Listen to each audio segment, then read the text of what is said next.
Sempre que ouvimos falar em pré-história, sabemos que estamos abordando um tema assustadoramente distante da contemporaneidade.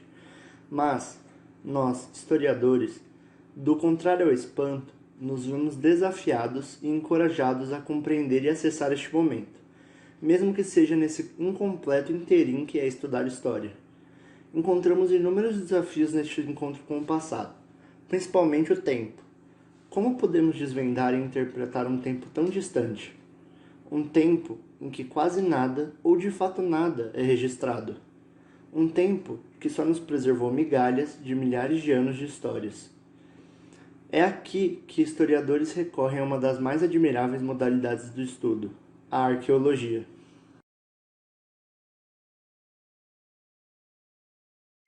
O tema que introduziremos aqui refere-se aos estudos arqueológicos do período quaternário, mais especificamente suas contribuições para o entendimento da vinda dos hominídeos para as Américas e posteriormente para o território que hoje chamamos de Brasil. Através da arqueologia e suas análises sobre a fauna pré-histórica, podemos nos localizar próximos do tempo em que os primeiros humanos chegaram às Américas. É possível chegarmos a essa conclusão pelos vestígios encontrados no leste asiático, até então sem presença de humanos, que avançaram em direção ao Estreito de Bering e penetraram no continente americano.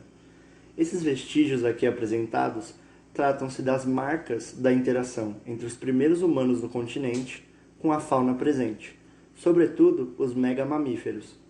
Diversas espécies, únicas do continente americano, foram extintas por ação direta desses humanos pré-históricos. Desapareceram por causalidade da chegada desses indivíduos. Porém, este notável acontecimento não contém as conclusões obtidas pelos arqueólogos a respeito da chegada dos humanos nas Américas, nem a totalidade de suas interações.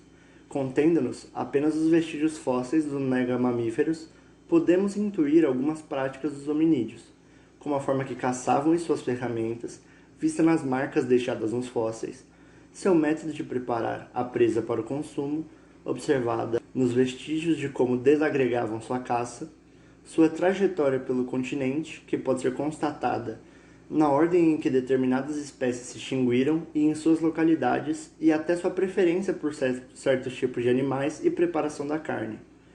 Certamente, a imprecisão devido à insuficiência de vestígios e sua inconsistência é um desafio visto como intransponível.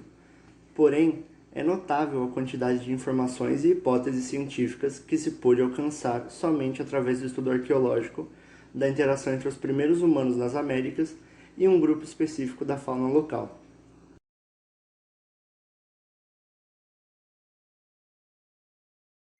Nos aproximando agora da história brasileira, tratamos das evidências da presença dos primeiros humanos em território nacional. Hoje, é sabido que os habitantes pré-históricos já estavam distribuídos por todo o Brasil há mais de 10 mil anos. Foram encontradas pontas de lanças e flechas de pedra lapidada, neste período, em diversas localidades deste lado da América do Sul. Hoje possuímos diversos sítios pré-históricos espalhados por todo o território nacional, dos quais as datações variam de até 15 mil a 9 mil anos atrás. As principais suposições apontam como principal causador da diáspora desses povos o acompanhamento dos fluxos migratórios da fauna. Através de estudos arqueológicos em diversos sítios na América do Sul e Central, pôde-se concluir que, devido à proximidade e outros vestígios deixados, a locomoção dessas populações ocorreu especialmente pelas bacias hidrográficas. Estes sítios muitas vezes encontravam-se nas beiras de rios. Suas idades seriam novamente identificadas pelo trabalho arqueológico, valendo-se do método de datação por presença do isótopo radioativo de carbono 14. Diferenciou-se a idade desses sítios, que vão desde o final do período pleistocênico, 15 mil a 10 mil antes do tempo presente, até o início do Holoceno, 10 mil antes do tempo presente, em diante. Adentrando em maior especificidade aos sítios históricos, já citamos pontas de flechas e lanças nesses sítios. Entretanto, esses achados abrem espaço para grandes discussões dentro da comunidade arqueológica. O primeiro deles é relacionado à sua origem. Os artefatos foram tanto achados no sul quanto no sudeste do país, porém sua origem cultural é alvo de debate. Existem diferenças satisfatoriamente evidentes para que se possa concluir que diferentes grupos produziram estes objetos. Igualmente, não há acordo em determinar se existe ou não uma filiação, no sentido de herança de conhecimento, no confeccionar dos itens, dos vestígios encontrados em território nacional. Os vestígios arqueológicos se contêm nos fósseis de carcaças, objetos e espaços, estes que, pela determinação arqueológica, possuem entre 15.000 e 9.000 anos de idade.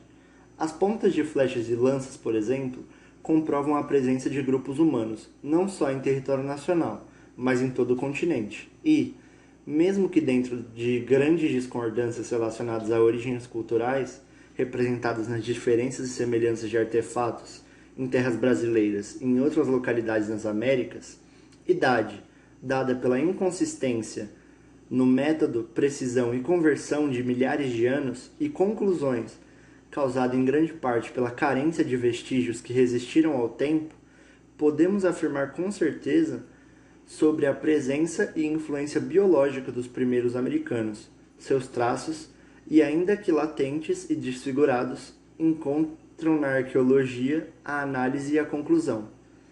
Povos chegaram, estabeleceram-se e deixaram para trás indícios de sua passagem por todo o continente americano. No Brasil, esses povos fizeram o mesmo. Incertezas existem sobre suas origens e suas particularidades, mas seus vestígios tornam inegável sua presença em território nacional.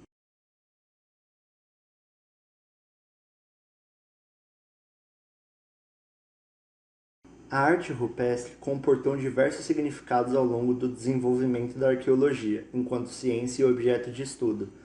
Durante grande parte de sua análise na Idade Contemporânea, os registros gráficos rupestres pré-históricos, ou arte rupestre, teve como foco ressignificar grupos da própria contemporaneidade, baseados em suas tradições ritualísticas.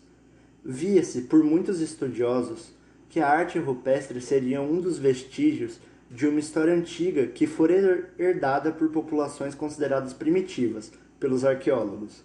Assim, por muito tempo, o cânone intelectual brasileiro, assim como o ocidental, analisava os vestígios materiais com o objetivo de justificar populações com outras culturas.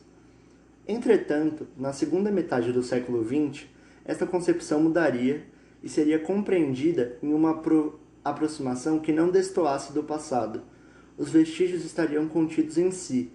As avaliações de sociedades contemporâneas não estariam mais presentes no trabalho arqueológico, mas sim na observação e interpretação desses vestígios, buscando padrões, semelhanças e características específicas que auxiliassem os arqueólogos na compreensão dessas populações do passado.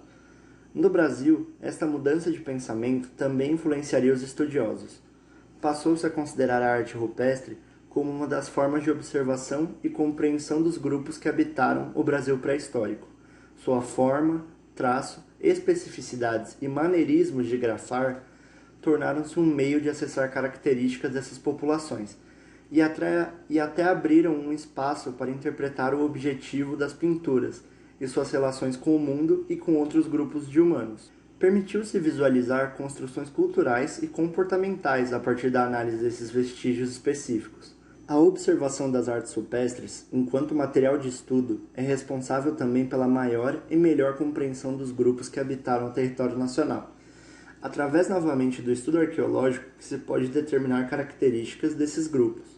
Entretanto, é necessário destacar de muito do que é tratado como conhecimento científico tem um objetivo específico às vezes latente. Um exemplo seria a concepção que pinturas rupestres seriam as próprias comparações etnográficas com grupos contemporâneos, da qual a arqueologia foi sujeita até metade do século XX. Outro exemplo também seria a exclusão das mulheres na participação da confecção das artes rupestres. Hoje sabe-se que é diferente. Entretanto, deve-se reconhecer a existência de objetivos paralelos dentro da análise. Não obstante, é indispensável apontar também que as tradições, de caráter ritualístico ou não, suas manifestações culturais e identitárias e suas histórias só puderam ser contadas através do olhar da arqueologia. Portanto, a importância arqueológica desses vestígios compreende-se no acesso a estas sociedades do passado. em suas especificidades, além de, pela já citada percepção de semelhanças e diferenças entre diferentes sítios, poder construir uma história entre essas populações, até mesmo sua cronologia, auxiliada pelos métodos de datação e pelas convergências nas características dos vestígios. Então, a compreensão da pré-história brasileira, a qual conhecemos como dificultosa, só existe por conta da interpretação e análise crítica de vestígios, assim como as artes rupestres, deixados por esses grupos. Este conhecimento só existe por conta da ciência arqueológica.